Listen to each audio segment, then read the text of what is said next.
Chemical reactions of pyridine. Pyridine છે એ બંને પ્રકારના કેમિકલ રિએક્શન આપે છે, ઇલેક્ટ્રોફિલિક સબસ્ટિશન રિએક્શન અને ન્યુક્લિયોફિલિક સબસ્ટિશન રિએક્શન. પાયરોલ્ફ્યુરાન થાયોફિન જે છે એ નોર્મલ કન્ડિશનમાં માત્ર ઇલેક્ટ્રોફિલિક સબસ્ટિશન રિએક્શન જ આપે, પણ પિરિડીન છે એ બંને પ્રકારના રિએક્શન આપે છે, ન્યુક્લિયોફિલિક અને ઇલેક્ટ્રોફિલિક બંને, અને બંને રિએક્શન આપણે જોવાના છે. તો પહેલાં વાત કરીએ ઇલેક્ટ્રોફિલિક સબસ્ટિશન રિએક્શનને. Electrophilic substitution reactions of pyridine. પિરિડીનમાં ઇલેક્ટ્રોફાઇલને એટેક કરવા માટે, મતલબ અટેચ થવા માટે 3 પોઝિશન છે, કાર્બન નંબર 2, કાર્બન નંબર 3 અને કાર્બન નંબર 4, C2, C3 અને C4. એમાંથી કઈ પોઝિશન ઉપર એન્ટર થઈ છે એ આપણે રેઝોનેટિંગ સ્ટ્રક્ચર ઉપરથી ખબર પડે. જેવી રીતે પાયરોલ્ફ્યુરાન થાયોફિનમાં નક્કી કરેલું આપણે કે ભાઈ પાયરોલ્ફ્યુરાન થાયોફિનમાં ઇલેક્ટ્રોફાઇલ C2 ઉપર એટેક કરે છે, પણ પિરિડીનમાં ઇલેક્ટ્રોફાઇલ ક્યાં એટેક કરે છે એના માટે આપણે એમના રેઝોનેટિંગ સ્ટ્રક્ચર તૈયાર કરવા પડશે. જો statement, in pyridine electrophile prefer the position at carbon number 3, C3 ઉપર એટેક કરે. મતલબ આ ક્વેશ્ચન છે કે C3 ઉપર એટેક કરે તો શું કામે, અથવા રીઝન પૂછે છે કે why electrophile prefer the position at C3 for electrophilic substitution reaction. તો એમના આન્સરમાં આ લખવાનું થયું, the electrophile can attack at C2, C3 and C4 position in pyridine. પિરિડીનમાં ઇલેક્ટ્રોફાઇલને એટેક કરવાની પોસિબિલિટી જુઓ તો કાર્બન નંબર 2, કાર્બન નંબર 3 અને કાર્બન નંબર 4. તો પિરિડીનમાં ઇલેક્ટ્રોફાઇલ 3માંથી કોઈ પણ પોઝિશન ઉપર એટેક કરી શકે. તો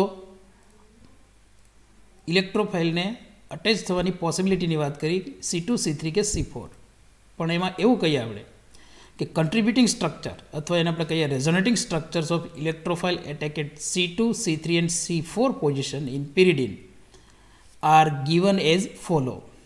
નીચે આપણે ડ્રો કરીને એમને આપશું કે કન્ટ્રીબ્યુટિંગ સ્ટ્રક્ચર કે જ્યારે ઇલેક્ટ્રોફાઇલ C2 ઉપર એટેક કરે, C3 ઉપર એટેક કરે અને C4 ઉપર એટેક કરે ત્યારે રેઝોનેટિંગ સ્ટ્રક્ચર કેવા પ્રકારના બને છે, એમાંથી મોર સ્ટેબલ કોણ થઈ છે એ આપણે ડ્રો કરવાના છે. તો આપણે જોઈ લઈએ ફૂલ કે ઇલેક્ટ્રોફાઇલ C2 ઉપર એટેક કરે ત્યારે કન્ડિશન કેવા પ્રકારની હોય છે. તો electrophile attack at C2 position, જો પિરિડીન C2 પોઝિશન ઉપર એટેક કરે છે.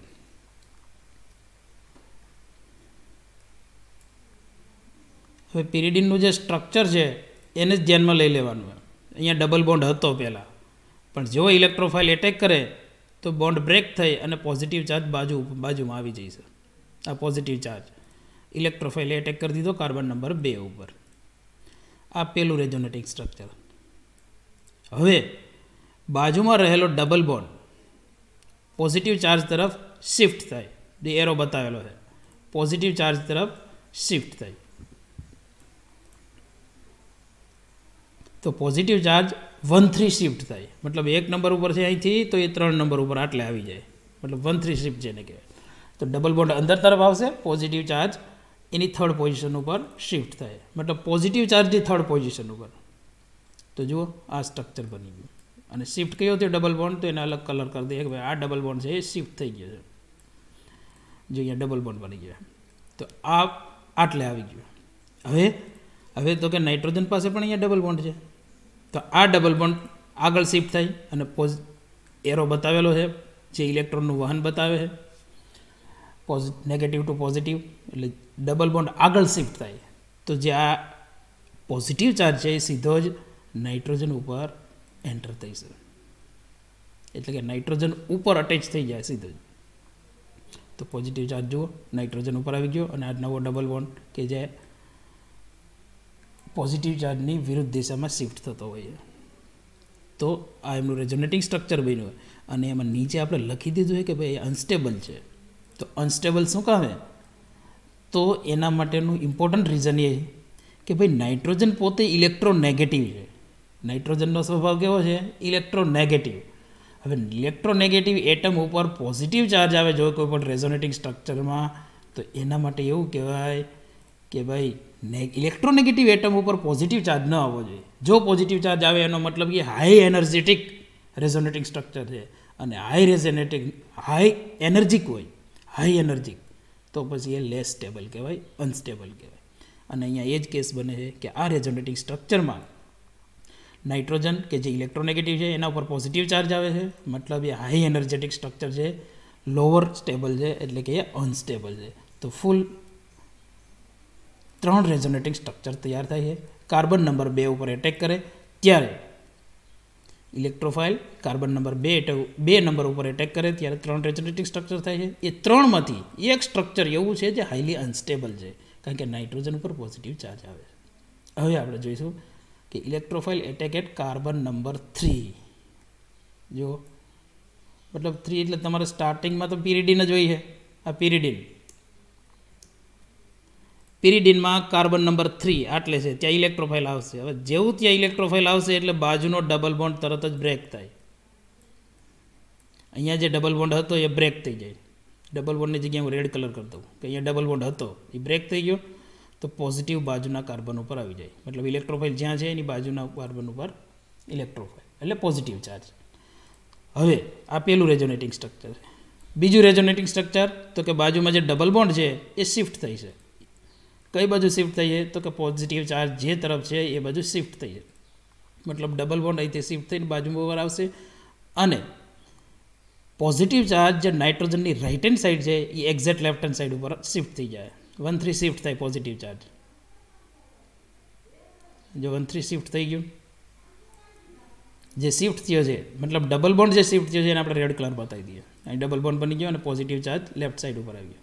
એ જ રીતે ફરી પાછું બાજુમાં જે ડબલ બોન્ડ છે પોઝિટિવ ચાર્જની બાજુમાં એ ધીમેકથી અંદર તરફ શિફ્ટ થાય, અને આ પોઝિટિવ ચાર્જ છે એ એની 3rd પોઝિશન ઉપર આટલે આવી જશે. એટલે જે ડાયરેક્શનમાં પોઝિટિવ ચાર્જ શિફ્ટ થાય છે એની ઉલટી ડાયરેક્શનમાં ડબલ બોન્ડ શિફ્ટ થાય. તો આ ડબલ બોન્ડ નવો બનતો ડબલ બોન્ડ છે અને પોઝિટિવ ચાર્જ ઉપર તરફ. હવે આ 3 રેઝોનેટિંગ સ્ટ્રક્ચર પોસિબલ છે આમાં. હવે આ 3 રેઝોનેટિંગ સ્ટ્રક્ચરને ધ્યાનથી જુઓ તો 3 ઇક્વલી સ્ટેબલ છે, કારણ કે એમાં એક પણ સ્ટ્રક્ચર એવું નથી કે જેમાં નાઇટ્રોજન ઉપર પોઝિટિવ ચાર્જ આવતો. જ્યારે C2 ઉપર એટેક કરેલો ત્યારે એક સ્ટ્રક્ચર એવું તૈયાર થતું હતું કે એમાં નાઇટ્રોજન ઉપર પોઝિટિવ ચાર્જ આવતો હતો, એ હાઈલી અનસ્ટેબલ કહેવાય. પણ C3 ઉપર એટેક કરે ત્યારે એક પણ સ્ટ્રક્ચર એવું નથી કે જેમાં નાઇટ્રોજન ઉપર પોઝિટિવ ચાર્જ છે. એટલે એના માટે એવું સ્ટેટમેન્ટ લખીએ કે આપણે કે ભાઈ બધા જ ઇક્વલી સ્ટેબલ છે, ઓલ આર ઇક્વલી સ્ટેબલ, બધા જ એક સરખા સ્ટેબલ છે. હવે 4th પોઝિશનનો નંબર કે electrophile attack at 4th position. તો જુઓ 4th પોઝિશન ઉપર એટેક કરાવી ઇલેક્ટ્રોફાઇલને, આ ડબલ બોન્ડ અહીંથી બ્રેક થઈ ગયો, પોઝિટિવ ચાર્જ બાજુના કાર્બન ઉપર આવી જાય. આ પહેલું રેઝોનેટિંગ સ્ટ્રક્ચર. હવે નાઇટ્રોજન પાસે બાજુમાં જે ડબલ બોન્ડ છે એને આપણે પોઝિટિવ ચાર્જ તરફ શિફ્ટ કરાવીએ, મતલબ નવો બનતો ડબલ બોન્ડ આ હશે, અને પોઝિટિવ ચાર્જ સીધો જ નાઇટ્રોજન ઉપર આવે. 1,3 શિફ્ટ થાય એટલે પોઝિટિવ ચાર્જ નાઇટ્રોજન ઉપર આવી જશે. અને નાઇટ્રોજન ઉપર પોઝિટિવ ચાર્જ આવે તો હમણાં જ આપણે થિયરીની વાત કરી કે ભાઈ પોઝિટિવ ચાર્જ આવે એ હાઈલી અનસ્ટેબલ કહેવાય, કારણ કે નાઇટ્રોજનનું પોતાનું નેચર ઇલેક્ટ્રોનેગેટિવ છે. તો પછી આ રેઝોનેટિંગ સ્ટ્રક્ચર અનસ્ટેબલ કહેવાય. જો નાઇટ્રોજન ઉપર પોઝિટિવ ચાર્જ છે, હાઈ એનર્જેટિક સ્ટ્રક્ચર હોય એટલે આપણે એને અનસ્ટેબલ કહીએ. હવે નેક્સ્ટ સ્ટેપમાં ફરી પાછું ડબલ બોન્ડ પોઝિટિવ ચાર્જ તરફ શિફ્ટ થઈએ એટલે નાઇટ્રોજન સુધી ડબલ બોન્ડ આવશે અને 1,3 શિફ્ટ થઈ છે પોઝિટિવ ચાર્જ, એટલે ફાઇનલ 3rd રેઝોનેટિંગ સ્ટ્રક્ચર આ તૈયાર થઈ જાય. અને નવો બનતો ડબલ બોન્ડ રેડ કલરથી બતાવી દઈએ આપણે. તો આ 3rd રેઝોનેટિંગ સ્ટ્રક્ચર છે. તો કાર્બન નંબર 4 ઉપર જ્યારે એટેક કરે ઇલેક્ટ્રોફાઇલ ત્યારે 3 રેઝોનેટિંગ સ્ટ્રક્ચર તૈયાર થાય છે. એમાં એક રેઝોનેટિંગ સ્ટ્રક્ચર એવું આવે છે કે જેમાં નાઇટ્રોજન ઉપર પોઝિટિવ ચાર્જ આવે છે અને એ અનસ્ટેબલ છે. તો ઓલ ઓવર વાત કરીએ તો જ્યારે પિરિડીનમાં ઇલેક્ટ્રોફાઇલ કાર્બન નંબર 2 ઉપર એટેક કરે ત્યારે એક રેઝોનેટિંગ સ્ટ્રક્ચર એવું બને કે જેમાં નાઇટ્રોજન ઉપર પોઝિટિવ ચાર્જ છે, મતલબ એ હાઈ એનર્જેટિક છે, હાઈ એનર્જેટિક અને લેસ સ્ટેબલ. એ જ રીતે કાર્બન નંબર 4 ઉપર એટેક કરે ત્યારે એક રેઝોનેટિંગ સ્ટ્રક્ચર એવું બને છે કે જેમાં નાઇટ્રોજન ઉપર પોઝિટિવ ચાર્જ છે, જે હાઈ એનર્જેટિક અને લેસ સ્ટેબલ હોય. પણ કાર્બન નંબર 3 ઉપર એટેક કરે ઇલેક્ટ્રોફાઇલ ત્યારે 3 રેઝોનેટિંગ સ્ટ્રક્ચર તૈયાર થાય છે અને 3 ઇક્વલી સ્ટેબલ છે. All are equally stable. તો એવું કહેવાય કે ભાઈ હવે પછી ઇલેક્ટ્રોફાઇલ જ્યારે પણ પિરિડિનમાં એટેક કરશે ત્યારે ઓલવેજ એ કાર્બન નંબર 3 ઉપર આવે. એનું રીઝન શું? તો કે કાર્બન નંબર 3 ઉપર એટેક કરે ત્યારે ઇક્વલી 3 રેઝોનેટિંગ સ્ટ્રક્ચર બને છે. પણ જો C2 કે C4 ઉપર આવે ત્યારે એક સ્ટ્રક્ચર એવું બને છે કે જે લેસ સ્ટેબલ છે. એટલે electrophile prefer the position at carbon number 3. હવે આ જે તમે સમજાજો એ આપણે લખવાનું હોય છે. પહેલાં તો રેઝોનેટિંગ સ્ટ્રક્ચર બતાવવા પડશે C2, C3 અને C4ના. એ કમ્પ્લીટ થાય ત્યાર પછી એમના સ્ટેટમેન્ટ લખવાના. એના સ્ટેટમેન્ટમાં શું? તો શરૂઆત when electrophile attack at C2 and C4 position then it gives 3 contributing structure. પહેલા C2 અને C4 ની વાત કરી દઈએ. C2 અને C4 એક જેવા સ્ટ્રક્ચર છે. એમાં 3 રેઝોનેટિંગ સ્ટ્રક્ચર તૈયાર થાય છે. આ 3માં એવું બને છે out of 3 resonating structures one contributing structure contain nitrogen atom with positively charged. જે રેડ કલર જે ગ્રીન કલરથી આપણે બતાવેલો બંનેમાં વન કન્ટ્રીબ્યુટિંગ સ્ટ્રક્ચર એવું છે કે જેમાં નાઇટ્રોજન ઉપર પોઝિટિવ ચાર્જ છે. But nitrogen is electronegative in nature. Nitrogen is electronegative in nature and contributing structure with positive charge on nitrogen atom is high energic and less stable. એવું structure કે જેમાં nitrogen ઉપર positive charge આવતો હોય એ high energetic structure હોય અને એ less stable હોય, જેને આપણે અનસ્ટેબલ કહીએ. અને હવે કાર્બન નંબર 3 ની વાત કરવાની.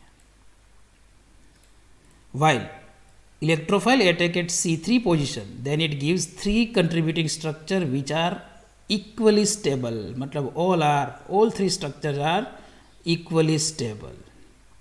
તો એનો તો સીધો મતલબ એવો થયો કે ભાઈ C2 અને C4 તો અનસ્ટેબલ પ્રોડક્ટ આપે છે, C3 સ્ટેબલ આપે ઇક્વલ સ્ટ્રક્ચર છે. તો એવું કહી શકાય કે electrophile attack at C3 position is more stable than C2 and C4 position. So, electrophile prefer the position at C3. Carbon number 3 ઉપર એટેક કરે. તો આ પરફેક્ટ ક્વેશ્ચનનો આન્સર તૈયાર થઈ ગયો. ક્વેશ્ચન શું હતો કે give the reason why the electrophile can attack at C3 position, not C2 or C4. તો આ એમનો આન્સર થઈ ગયો. તો હવે પછી જેટલા પણ ઇલેક્ટ્રોફિલિક સબસ્ટિટ્યુશન રિએક્શન આપણે લઈશું એ બધા જ કાર્બન નંબર 3 ઉપર એટેક કરશે, C3 ઉપર. અને પાયરોલ ફ્યુરન થાયોફિનમાં શું હતું? તો કે એમાં C2 પોઝિશન ઉપર ઇલેક્ટ્રોફાઇલ એટેક કરતું. અહીંયા પિરિડિનમાં કાર્બન નંબર 3 ઉપર એટેક કરશે. તો જુઓ ઇલેક્ટ્રોફિલિક સબસ્ટિટ્યુશન રિએક્શન આપણે જોઈ લઈએ. ત્યાર પછી C3 ઉપર જે મોર સ્ટેબલ આવે છે ઇલેક્ટ્રોફાઇલ માટે બરાબર ધ્યાન રાખવું, કારણ કે થોડી વાર પછી ન્યુક્લિયોફિલિક સબસ્ટિટ્યુશન રિએક્શન પણ આવશે. જે રીઝનની વાત થઈ હતી એ છે કે પિરિડિન એમાં ઇલેક્ટ્રોફિલિક સબસ્ટિટ્યુશન રિએક્શન હંમેશા કાર્બન નંબર 3 ઉપર જ આવશે. આ ઇલેક્ટ્રોફાઇલની વાત થઈ છે, ક્લિયર રાખવાનું છે, કારણ કે ન્યુક્લિયોફિલિકમાં પાછી પોઝિશન બદલાય છે. તો હવે આપણે સ્ટેપ બાય સ્ટેપ એક પછી એક ઇલેક્ટ્રોફિલિક સબસ્ટિટ્યુશન રિએક્શનની વાત કરીએ. 1 નંબર નાઇટ્રેશન. નાઇટ્રેશન એમનો નાઇટ્રેટિંગ એજન્ટ નોર્મલી જે યુઝ થઈ છે એ H2SO4 અને સલ્ફ્યુરિક એસિડનું મિક્સર હોય છે, જેને આપણે નાઇટ્રેટિંગ રિએજન્ટ કહીએ છીએ. પાયરોલ ફ્યુરાન થાયોફિનમાં એસેટિક એનહાઇડ્રાઇડ પ્લસ HNO3 હતું. અહીંયા KNO3 સાથે સલ્ફ્યુરિક એસિડ હશે. જો નાઇટ્રેશન હવે આપણને પોઝિશન ખબર છે કે ભાઈ 3rd ઉપર જ એન્ટર થઈ છે, NO2 પ્લસ કે નાઇટ્રોનિયમ આયન જેને કહીએ છીએ. The reaction of pyridine with KNO3 and concentrate H2SO4 at 300 degree centigrade temperature to gives 3-nitropyridine. 3 નંબરની પોઝિશન ઉપર NO2 ગ્રુપ એન્ટર થઈ છે, એટલે 3-nitropyridine. જો chemical reaction pyridine nitrating reagent KNO3 plus H2SO4 300 degree centigrade temperature to gives 3-nitropyridine. Nitration 3rd position ઉપર NO2 group enter થઈ જાય છે, nitronium ion okay, second chemical reaction sulphonation. जो sulphonation, the reaction of pyridine with concentrated sulfuric acid at 300 degree centigrade temperature to gives pyridine 3 sulfonic acid. Sulphonating agent है concentrate H2SO4 at 300 degree centigrade temperature. pyridine 3 sulphonic acid as a product आपे जो pyridine sulphuric acid 300 degree centigrade temperature to gives pyridine 3 sulphonic acid.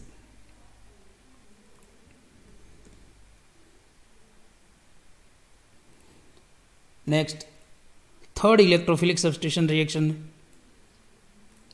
Halogenation. અને હેલોજિનેશનમાં ખાસ chlorination.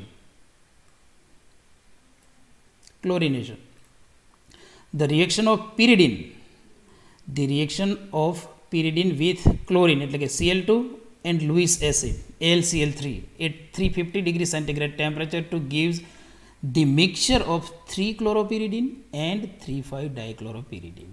Mixer આપે છે ભાઈ 3-chloropyridine અને 3,5-dichloropyridine. મતલબ બે બાજુથી થર્ડ પોઝિશન ઓક્યુપાય થાય છે એટલે બે પ્રોડક્ટનું મિક્સર આપે છે. હેલોજિનેશન pyridine છે, હેલોજિનેશન પ્રત્યે મોર રિએક્ટિવ છે. તો pyridine ક્લોરિનેટિંગ એજન્ટ છે Cl2 in AlCl3 Lewis acid 350 degree centigrade temperature charcoal to gives product mixture of two products 3-chloropyridine and 3,5-dichloropyridine. Okay, fourth mercuration. mercury acetate એમની સાથે આપણે reaction કરાવીશું. mercuration, the reaction of pyridine with mercury acetate to gives acetyl oxopyridine 3-vial mercury. આ એનું exact IUPAC nomenclature થાય છે પ્રોડક્ટનું. Third position ઉપર HgOCOCH3 એટલે mercury acetate third position ઉપર એન્ટર થઈ છે. જો chemical reaction pyridine mercury acetate 300 degree centigrade temperature to gives acetyl oxopyridine 3-vial mercury. આ 3-vial જે છે અટેચમેન્ટ બતાવે કે ભાઈ pyridine છે થર્ડ પોઝિશન ઉપર મર્ક્યુરી સાથે અટેચમેન્ટમાં છે. તો pyridine mercuration, mercurating agent mercury acetate 300 degree centigrade temperature. મતલબ electrophilic substitution reaction third position ઉપર એન્ટર થઈ છે અને વધારે રિએક્ટિવ કોઈ પણ હોય, જો ધારો કે હેલોજિનેશન છે એ મોર રિએક્ટિવ છે તો એ બીજી થર્ડ પોઝિશન જે લાગુ પડતી હોય left hand side right hand side બંને બાજુથી થર્ડ પોઝિશનો આવે છે એ બંને પોઝિશન ઉપર ઇલેક્ટ્રોફાઇલ એટેક થાય. મતલબ બીજી પોઝિશન પછી ફિફ્થ પોઝિશન કહેવાય. તો એમાં મિક્સર મળે છે બે પ્રોડક્ટનું. તો આ ઇલેક્ટ્રોફિલિક સબસ્ટિટ્યુશન રિએક્શનની વાત થઈ જેમાં આપણે 4 કેમિકલ રિએક્શન જોયા છે. ફર્સ્ટ નાઇટ્રેશન, સલ્ફોનેશન, હેલોજિનેશન, દેન મર્ક્યુરેશન. તો અહીંયા electrophilic substitution reaction of pyridine એમની વાત પૂરી થઈ.